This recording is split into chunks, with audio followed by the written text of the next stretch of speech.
राजाराम कारखान्याची 41वी सभेचं आयोजन करण्यात आलंय। महाडिक विरुद्ध सतेज पाटील वाद चांगलाच पेटल्याचं पाहायला मिळते।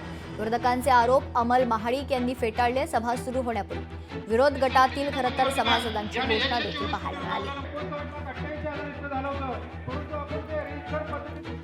या ठिकाणी पोलीस प्रशासनानं आमची गाडी स्पीकरचे आत जाऊ दिलेली नाही। आपण सर्व पत्रकार बंधू गेली 10 वर्ष साक्षीला आहात। कुठल्याही प्रकारे विरोधी सभासदांना बोलू दिलं जात नाही, त्यांना माईक उपलब्ध करून दिला जात नाही आणि यांच्या दडपशाहीचा निषेध म्हणून आम्ही या ठिकाणी आता थांबलेलो आहोत। आम्ही पोलीस प्रशासनाला विनंती केली आहे, तुम्ही आत कारखाना प्रशासनावर चर्चा करा, आम्हाला बोलायला माईक उपलब्ध करून द्या। आमच्या सभासद हिताचे जे प्रश्न आहेत त्या सभासद हिताच्या प्रश्नांची ती उत्तरं देऊ देत, आमची काही हरकत असणार नाही।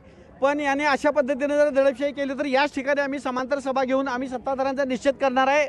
निव्वळ राजकारण करणं ही विरोधकांची कायमची भूमिका आहे, पण ज्यावेळी कारखाना प्रगती करत असताना कुठेतरी कारखान्याला साथ द्यावी, लोकांमध्ये समज गैरसमज पसरून देणं आणि विनाकारण कारखान्याची बदनामी करणं हे आता त्यांनी विसरून जावं। कारण गेल्या 5 निवडणुकांमध्ये कारखान्याने एखादी कारखाना माडिक साहेबांना दिलेला आहे।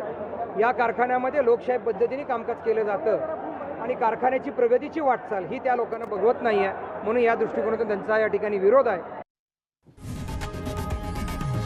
लोकशाही मराठी ऐका, पहा, जागरूक रहा।